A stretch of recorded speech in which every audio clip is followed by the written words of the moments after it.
Hello and welcome to Wednesday night, another live stream where we're going to be talking about Rightmove's latest house price index. It's a bit of a summary of what's been happening the last month on Rightmove, all the facts and figures that they have access to. Also goes over some figures that's happened over the last 3 months as well.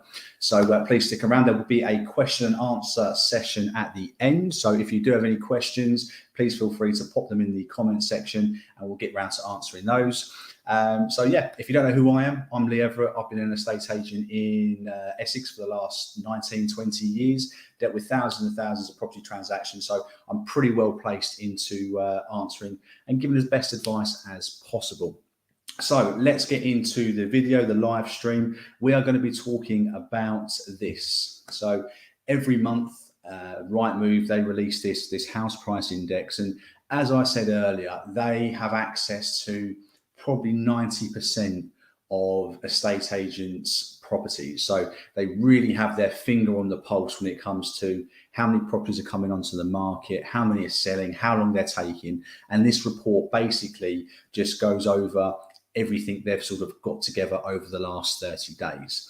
So we're going to go over what they're saying, give you my opinions on what I think's right, what I think's wrong. So, and if you do have any comments or opinions on the facts, if you agree with it or disagree with it, please pop it in the comment section. If you are watching as well, please feel free to give the video a thumbs up so it gets out to more people as well.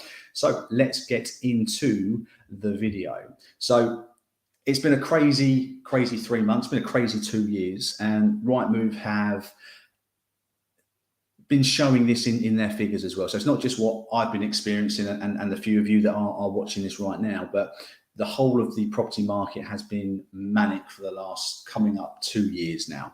And what Rightmove are saying is that house prices have gone up, or asking prices. Very important to remember, this is asking prices, not sold prices. So this is what people are putting their properties on the market for.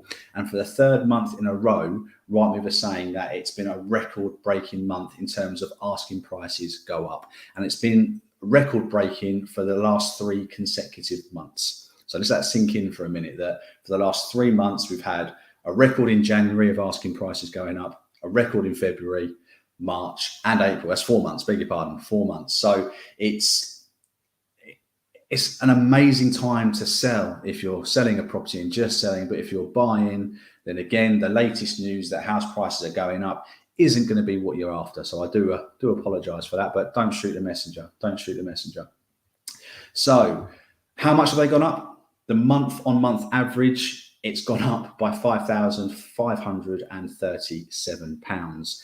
It's quite a lot of money, and it's difficult to really put into words how much harder it makes buying a property for first-time buyers. If the average asking price has gone up by £5,500 in 1 month, that's 1 month, and this month it's gone up 1.6%. Rightmove are saying asking prices. It's a lot of money, and that's been the lowest increase in the last 3 months, about 1.6%. So, and that's made asking prices go up £5,500. And if that keeps going on, then people's dream and aspirations of being able to buy their first home is getting further and further out of reach. Which is why I've been saying for 2 years, if you can buy a house now, do it, because it's only going to get more and more expensive.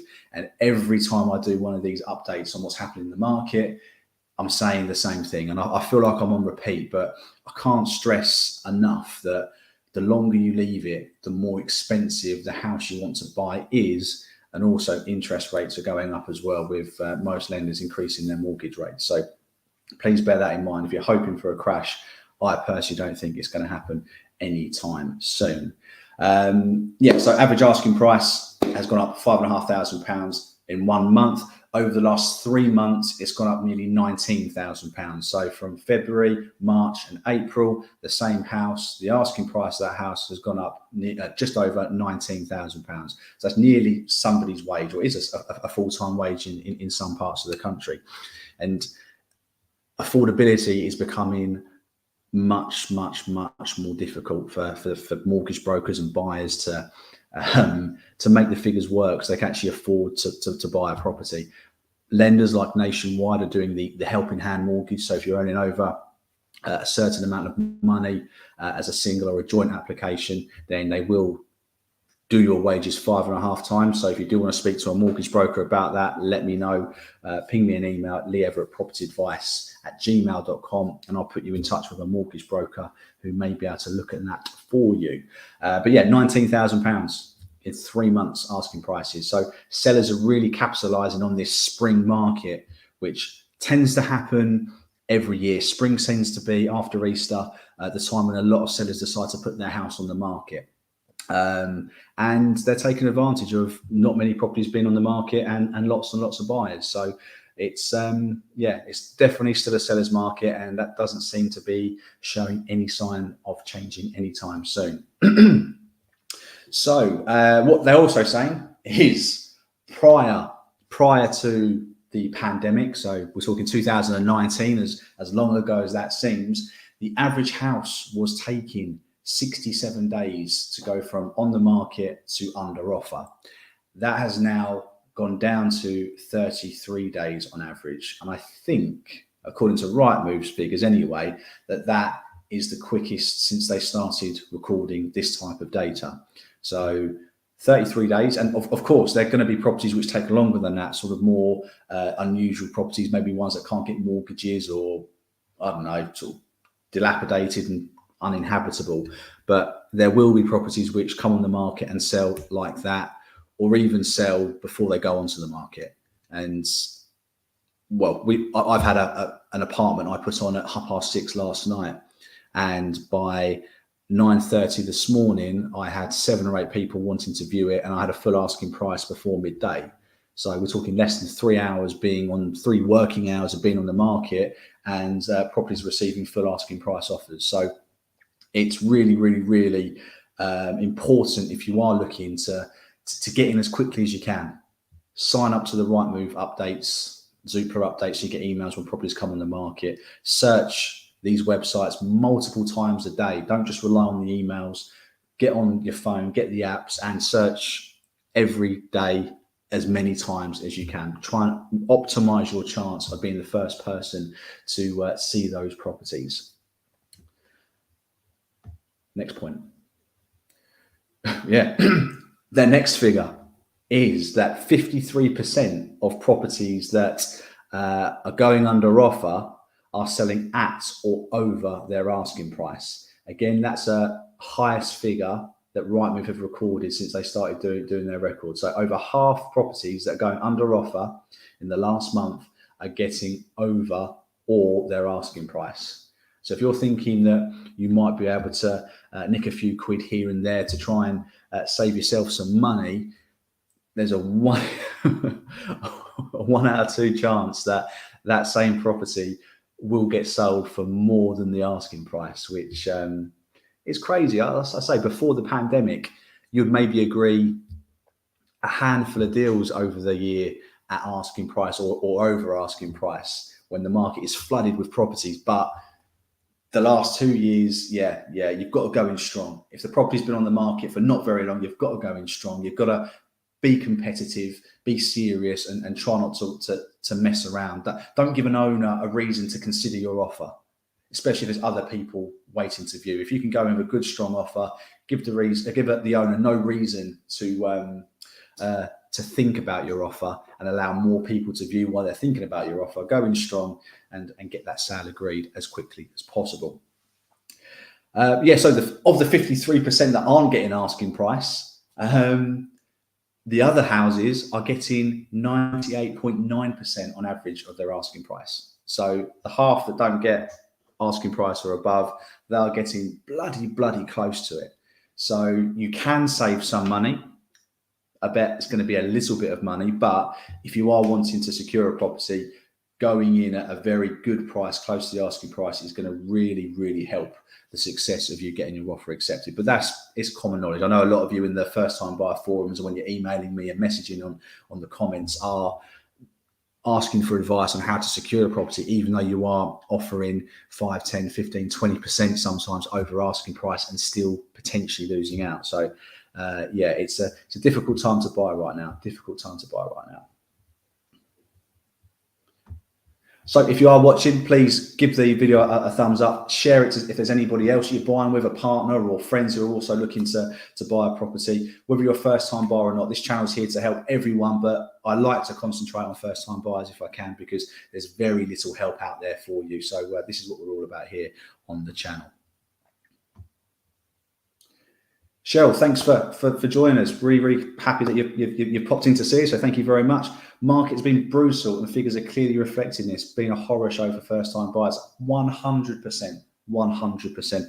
And in this report, it goes on to show the breakdown of where the house prices have been increasing for which section of the buying population has been affected more in the last month. And surprisingly or not, there's a it's not what you think it would be, actually. It's not what you think it would be. But thank you very much for commenting. Have you found somewhere, Cheryl? Are you looking to buy at the moment? Have you secured somewhere?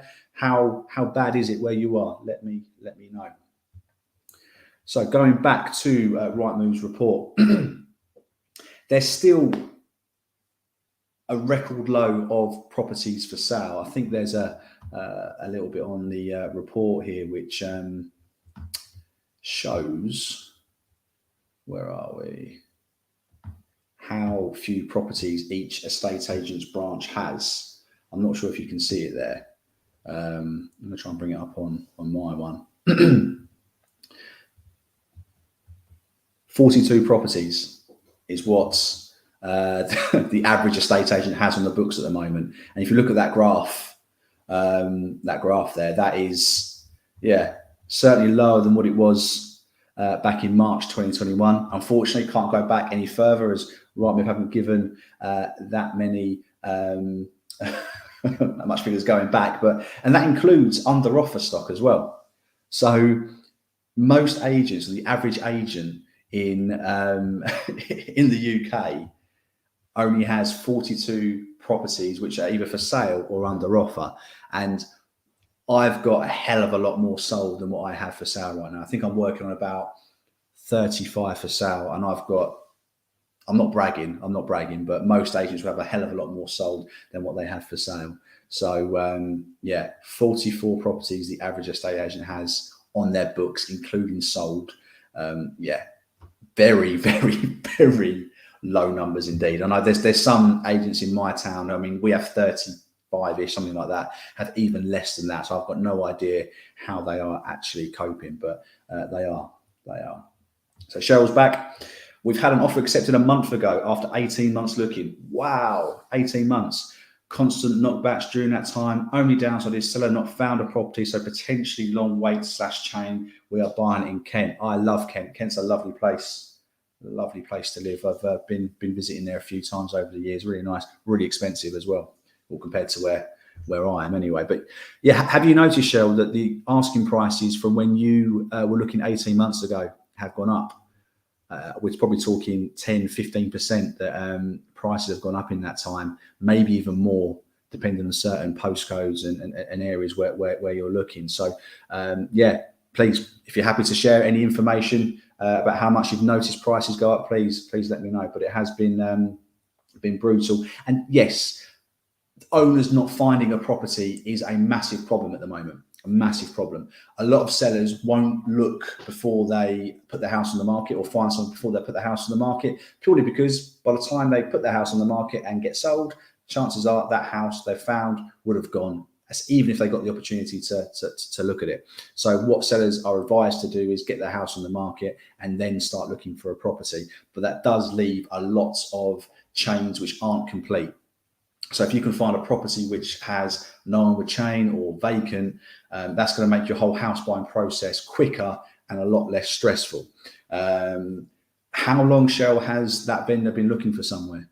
I know a lot of my vendors have been going 4, 5, 6 weeks and not been able to find somewhere. Some have found very, very quickly, but some are still searching very, very hard, and it can take some time. So let us know how long you've been waiting for that seller to find.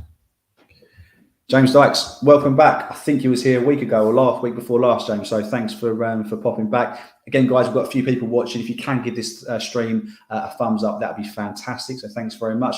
How's your property search going, James? Let me know. Planet Pokewood. Excellent name. Fantastic name. Prices have gone crazy. Yes, yes, yes. They've been going crazy for 2 years now. They've not stopped. They have not stopped. And I personally can't see any sign of that going anywhere, to be honest with you. I think there's going to be gradual growth for the rest of the year. After this year, I'm not too sure. But yeah, I think over the next sort of 5-6 months, we're not going to see any negative prices, any price drops anyway. So yeah, it has gone nuts. That's gone nuts. Planet Poker back. I have a good job and a decent deposit and still can't afford to buy a nice house. You're not going to like my next bit of advice, Planet Pokewood. Let me just take a sip of water. I've been saying for the last few weeks now, maybe last few months, maybe even a year, I think a lot of buyers at the moment are buying the house they want rather than the property they actually need. I know a lot of the older generation, they started off with their first purchase being a small flat, apartment or house, and then slowly work their way up to their 3-4 bedroom house. But what I've noticed while I've been in the job in the last sort of 19 years is a lot of first time buyers are trying to buy maybe their second home first, rather than buying a smaller property first, trying to stretch themselves to be able to buy a bigger house they haven't got to move for a little while.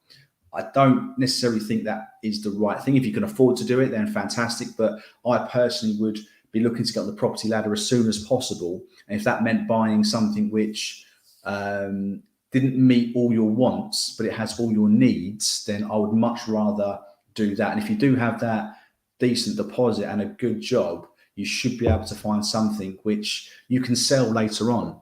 Every month you're not on the property ladder. Prices, as Rightmove have said, asking price have gone up 1.6%, nearly £5,000, over £5,000 in 1 month. If you're owning a property while house prices are going up, at least your equity is building each month as well.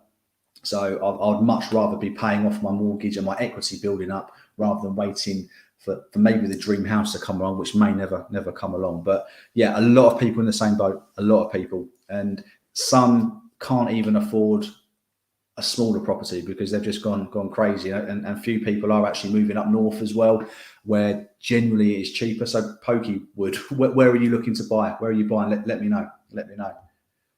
With a fellow estate agent, that's where I remember you from, James. That's where I remember you from. You had the client that was looking to do some stamp duty tax thing, weren't they? If I remember. So if you are watching this, please give the video a thumbs up. I know I keep saying it, but it really makes this worthwhile. Let's get back into what Rightmove are saying as well. Where do we get to? Yeah, so 98.9% average asking prices achieved. That is of the 47% of properties which don't get asking price or over. So the rest are getting 1.1% off their asking price. So factor that in when you are looking to make an offer on a property, that generally you either got to pay over the asking price, or the maximum you might get off is 1.1% of that price. So yeah, just bear that in mind. So yes, record low of stock we've just covered as well. Be interesting to know, James, if what your stock level was like, where it was last year or year before compared to now. And let me know where in the country you are as well. I can't remember if you told me that. So Cheryl's back. Yes, completely agree. It's during that time we've been looking, property prices have risen, especially in our area, so had to compromise. Took your advice with wants and needless. Exactly. I'm so pleased that's helped you, Cheryl. So pleased that's helped you. I feel a git for saying stuff like that don't buy your dream house, buy the house that you need. And some people just can't afford their dream house. So you have to go with what you need and compromise on the stuff which you would like rather than what you physically need to have to live in. And I'm so glad that advice has helped you. Makes me feel what I'm doing is worthwhile. So thank you very much, Cheryl, for sharing that. So Planet Pokewood is in the East Midlands. Never been there. But I think your neck of the woods has seen some of the biggest price increases that England has seen. I think it's only Wales and possibly Scotland have had higher price price increases. So yeah, if you live there, must be difficult. But it's been difficult everywhere. It's been difficult everywhere. I don't mean to be sort of blasé about that, but yeah, if you found it difficult in the north, and that's where a lot of people in the south, you're in the north, East Midlands, sorry, are moving up the country to to find a house they can afford. So Cheryl's vendor has been looking since the offer accepted 4 weeks ago. Instructor solicitor to hold tight till they find, but don't know whether that's a good move or not. It's a difficult one, Cheryl, because what you don't want to do is start spending money if that seller doesn't find and decides to stay put. Yeah, it does happen. 1 in 4 sales generally does go wrong. And the main reason why I've noticed my office why house sales are going wrong is generally due to the vendor not being able to find somewhere. So I think it'd be wise to do that. Or you can look at getting buyer's protection insurance. I think the Homeowners Alliance website, Homeowners like HOA, they provide a link to a insurance company that will pay you in the event of the sale going wrong. So they'll reimburse solicitors' fees, survey fees, brokers' fees if the vendor decides not to move or decides to go wrong for a list of reasons. I'm sure there's a few reasons why they don't pay out. But if you are worried about possibly losing money, then maybe spending £50 to £100 on an insurance to at least start the ball rolling might be worth going on. But speak to your broker if you've got one, and the solicitor, get their advice on that. But I personally would probably wait until they're found. That'd be my advice. Set yourself a time limit on how long you want to give them. If they're out actively looking and offering on places, then it'll be a matter of time. You can always speak to their estate agent to find out if they've offered on somewhere. They'll know because the agent they're offering through would have called the seller's agent and got the chain information, who you are as a buyer and stuff like that. So I'm rabbiting on a little bit there. But yeah, I probably would wait. But as long as the agent knows and the seller knows that you're waiting until they find somewhere, be completely open and honest, and then there'll be no reason for an owner to get angry or anything like that. But waiting is quite common at the moment, quite common. So where was we? Yep, so record low properties for sale. So let's go over how much they've gone up in the last 3 months. So in February, house prices went up. Asking prices, I must say asking prices, went up 2.3%. Okay, so big increase in February. March, they went up 1.7%, so quite a drop from February to March, those asking prices. And then April, 1.6%. So although they have gone down, not by much. And with those 3 months of asking price increase, as we said earlier, is just over £19,000. £19,000 in asking prices going up. So it's yeah, again, that's a wage. That's a wage for someone they've gone up like in 3 months. It's just, yeah, it's crazy. Great for sellers, but not for people buying. So what do Rightmove think about what's going to happen for the rest of the year? They think that things are changing, that the cost of living crisis, so people's bills going up, their wages not going as far. There's going to be banks adjusting their affordability calculations to factor in increase in council tax, gas, electric, petrol, food, all those sorts of things are all going to be going up, and lenders will take that into consideration when they are checking out whether you could afford a property or not.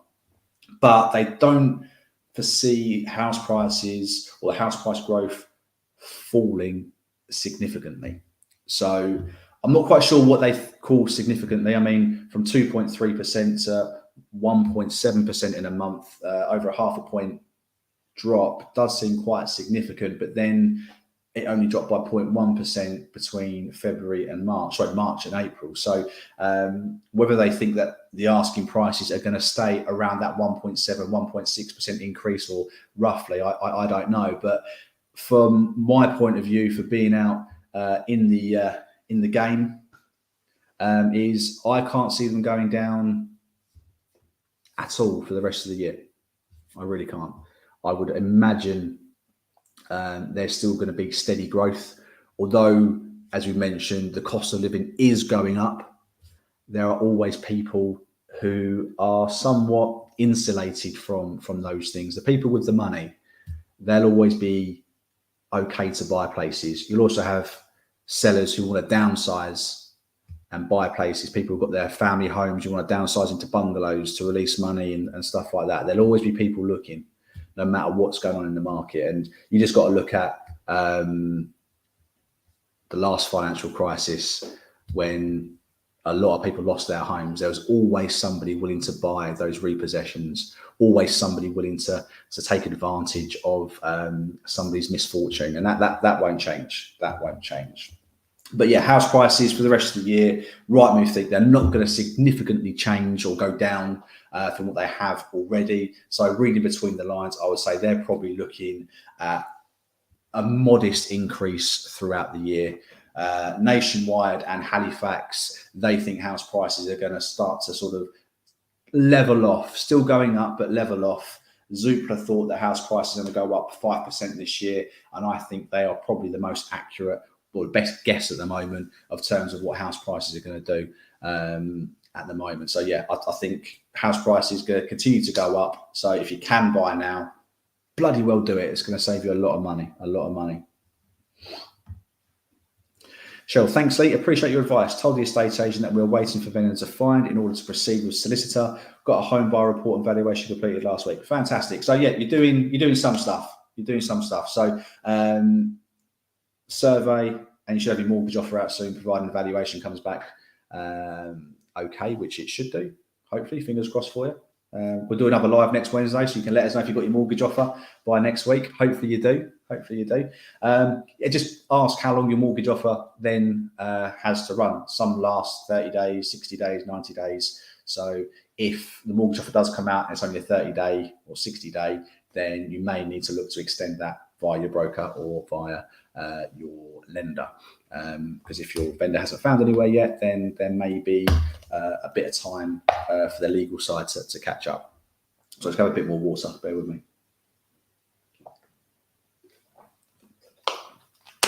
And I lost a viewer because I had a swig of water.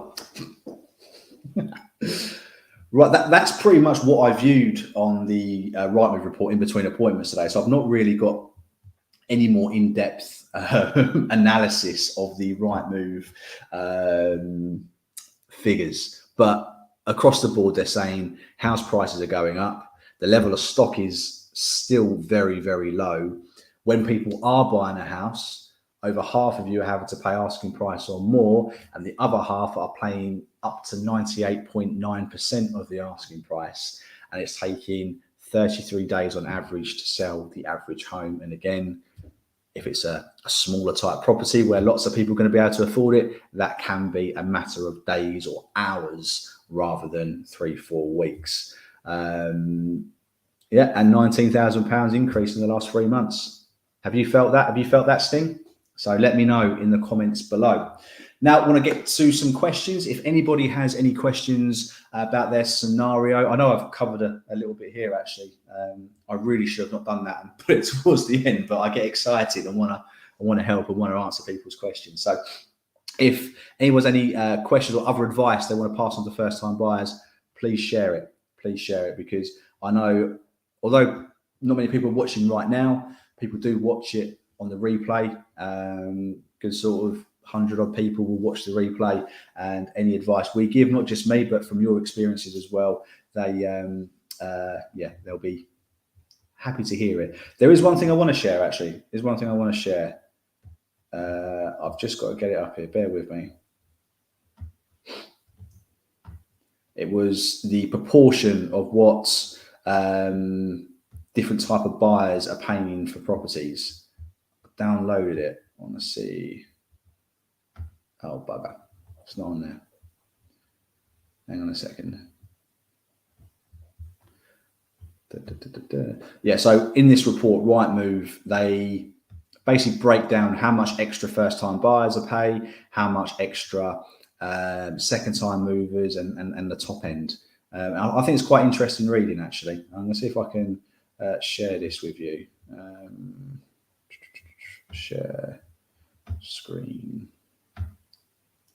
There's nothing dodgy on here that you can see, so here we go. I'm hoping you can see that. So what we've got here is let's go full screen on it. There we go. So average asking price, you can see here what they've put in terms of March and April, the difference there, 1.6%. There's the £5,500, which property prices have gone up. But it's this bit under here which I find interesting. So they're saying the average price that a first-time buyer paid in March was £218,201. And that's a lot of money. That's a lot of money. Gone up 8.3% in the last year. Now, what's interesting is when I've done a live stream, a video on one of these reports last year, first-time buyers were experiencing the biggest increase in house prices. So that seems to have now maybe flipped a little bit. And it seems to be the top of the ladder people in the over £650,000 bracket that are now having to pay more money. But beg your pardon, the second steppers, 1.9% in a month has gone up. Look at that, £9,000 nearly, just like £9,000.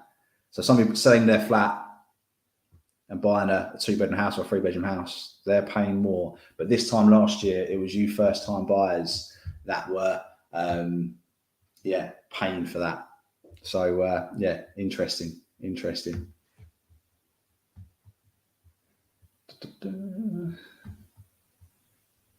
Yeah, guys, if we can like the stream as well, share it. If you have anybody you want to entertain this evening, that'd be fantastic. We've got 3 likes so far, 7 people viewing, so there's a few of you haven't liked the stream. So if you can, that would be great. It really boosts my ego, it gives me a little pat on the back as well.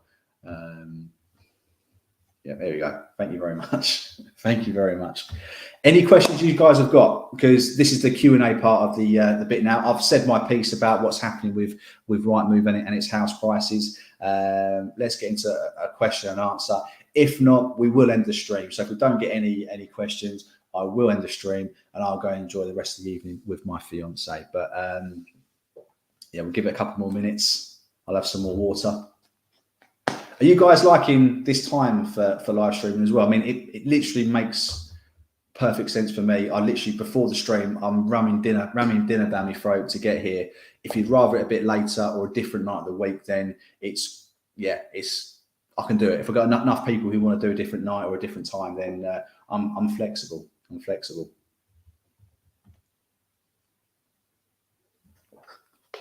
I'm glad I caught you on live. I'm glad you caught me as well. So thank you for dropping in. Thank you. Our home buyer report has advised us to request guarantee certificates for works completed, including electrics and gas. Is the seller obliged to provide? So the only thing a seller legally has to provide you when selling a property is the energy performance certificate. Anything else is not legally binding or needed at all. So every home buyer's report, the surveyor will recommend you get the gas and the electrics tested. And that is only because they are not gas safe engineers or qualified electricians. I've had properties which have had a brand new fuse board fitted. I say brand new, might be a year old, but the surveyor, because they're not an electrician, recommended getting a electrical safety certificate done. So that is a little bit of covering their own backsides. So that is something which you can understand them asking you to do. If the seller has had any electrical work done or new boiler fitted, there will be or should be compliance certificates to say it's been done right, and your solicitor will request these. If you do know, or the owner mentioned, or the estate agent mentioned that a new boiler was fitted recently or any electrical work was done, then make sure that the seller provides those. Well, your solicitor will anyway, but they don't legally have to. If they haven't had any gas or electrical work done since they've owned it, they don't have to provide a gas safety certificate or electrical. I had a deal literally fall out of bed, go wrong Monday, because the buyer wanted a gas safety certificate and an electrical certificate, and the owner wouldn't provide one. So the buyer pulled out. Silly move, because we put the bungalow back on the market for £15,000 more and we sold it at the asking price. So you don't yeah, there should be certificates. There should be certificates if they have any of that work done, and your solicitor will request those. The local search will bring up if any work has been done, i.e., electrical stuff and gas stuff. Windows as well. If there's been any new windows fitted, then your solicitor will ask for the fencer certificate, which is basically the building regs to say they've been done properly and to the right standard. So yeah, but generally your solicitor will ask all those questions and ask the seller solicitor to provide all paperwork, which means you can then make an informed decision. If there isn't any paperwork, you can ask them to do the gas safety certificate and the electrical report. Some vendors do, some don't. As in my example a minute ago, my vendor wouldn't do one and the buyer pulled out. So, but for 160, 200 pounds to get them tested, do you really want to lose the house of your dreams for that sort of money? But yeah, only you can answer that. Only you can answer that. But yeah, there's not much which a seller has to provide in terms of certification, but most people who live in a house will generally get their boiler serviced every 12 months, but most people don't get their electrics tested or looked at unless something goes wrong. So we moved into this a few years ago.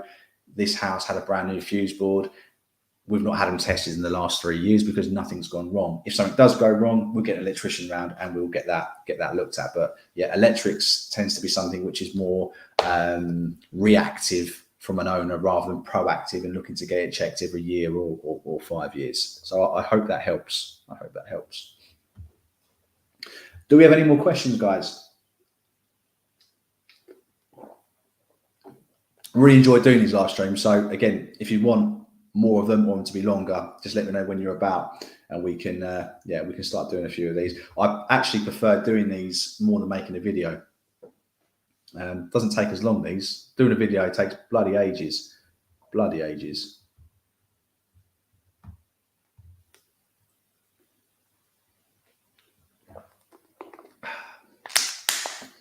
Nope, no questions, guys. No problem. Well, look, thank you so much for watching. Oh, Cheryl's back. Cut me short. Thanks again. Always learning through your channel. I wouldn't pull out the sale as the market is too crazy. So, well, this is it. As I said earlier, the buyer that pulled out from the bungalow on Monday has shot themselves in the foot because they've been buying it for 3 months. And as we've seen, house prices have gone up on average £19,000 in 3 months. I mean, we put the property at 15 grand rather than 20 grand and it's gone. So not only has the owner not had to pay for a gas safety certificate, they've got £15,000 more. Yes, they've got to reset the clock in terms of how long it's going to take for them to get that money, but to get that an extra 15 grand and only waiting over 4 or 5 weeks, it's not a bad investment. It's not a bad investment at all. But yeah, vendors hold most of the cards at the moment. They know if they say no to something and you don't legally need it to get your mortgage offer or to exchange contracts, they can just say, no, I'm not going to provide that. You can pay for this. You can pay for that. I'm not paying for that. Or they'll remarket the property and sell it probably for more money as well. I mean, it's a harsh world at the moment. Buying a house, who would buy a house? The stress you have to go through, just to buy a house to get a roof over your head. Yeah, it's crazy. Ravinda Diol, hope I said that right. Thank you so much. Enjoyed this, really good. Hey, look, it's not over yet. It's not over yet. I normally budget allocate around an hour on a Wednesday evening, so about 9:30 to do these live streams. So if you want me to continue talking, then ask any questions. We've covered what Rightmove have said in regards to what's going on in the property market. We've gone over a few questions, a few scenarios in the comment section as well. And it's really nice to see some familiar faces and some nice comments as well, that we're actually helping people. This is what it's about. We're helping first-time buyers buy their first home. And I prefer this to my job, to be honest with you. If only this paid, I'll be very, very happy, very happy. If you want to pay me for any advice, or to be your buying agent or something like that, if that's a market which people might be interested in, then yeah, maybe there's a career move coming up. But yeah, it's something I really enjoy doing. I really enjoy interacting with people, and the emails I get throughout the day, the comments I get on the YouTube channel about asking for advice and what you should do, and it's really what makes this enjoyable. And you should enjoy what you do, shouldn't you? But buying a house is not enjoyable. It isn't. Searching isn't enjoyable. The whole stress of buying the house isn't particularly fun. The best bit is probably getting your keys until your first mortgage payment comes out. That's probably that bit between when you get the keys and your first mortgage payment comes out. That's probably the best you will feel about owning a home. When the bills start rolling in and all those sorts of things, that's when it can be a bit different. But yeah, it's great to help you guys. It really is. It really is. So anything you wanna go over, talk about, or just hang, then yeah, we'll sit and chat for a bit. As I say, I've got 20 minutes before I'm going to go. So if you do have any questions, then please pop them below. Also, give us a like. We're at 6 likes and there's 10 people watching right now. So few people haven't liked, so please like and share if you know anybody that will be interested in this live Q&A. If you want me to go over, if you have just joined, any of the facts and figures that we went over earlier in the stream about half an hour ago that Rightmove have released, please let me know. We can go over those because I'm sure a few of you weren't here from the start, and if you was here from the start, thank you so much. Thank you so much. That watch time you give me really helps YouTube push out my channel to other people that might be of interest. The longer you watch my videos and my live streams, the more people somehow get to view this. So yeah, thank you everyone who has stuck around, even if it's for 5 minutes, just to sort of ask a question and then bugger off. I do really appreciate it. If you hear any creaking, I think my other half's just gone upstairs. So if you hear any floorboards.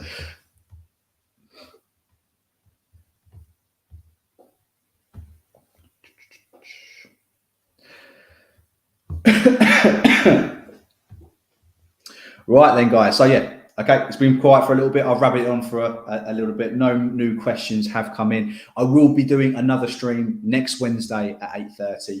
So if you are interested in that, please subscribe, hit the bell. I will put a post up normally the morning before, just to give you a bit of a reminder.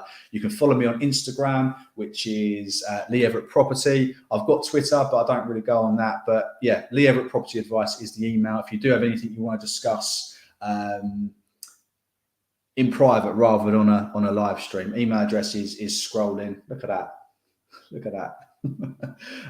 Yeah, pop me an email. I answer those as quickly as I can while it's not too busy at work or in between appointments or in the evening. So I'm very active on that. So if you do have something you want to discuss, please pop it in the comments, pop it in an email, sorry. And also, don't forget to hit the like button. I appreciate every one of you that has done that, every one of you that has stuck around to the end of this. So thank you very much. I will see you again next week. I might be trying to get a video out on something. I haven't quite decided yet in between now and next Wednesday. So yeah, look out for that if I do it. And if not, I'll see you again next Wednesday at 8:30. Take care.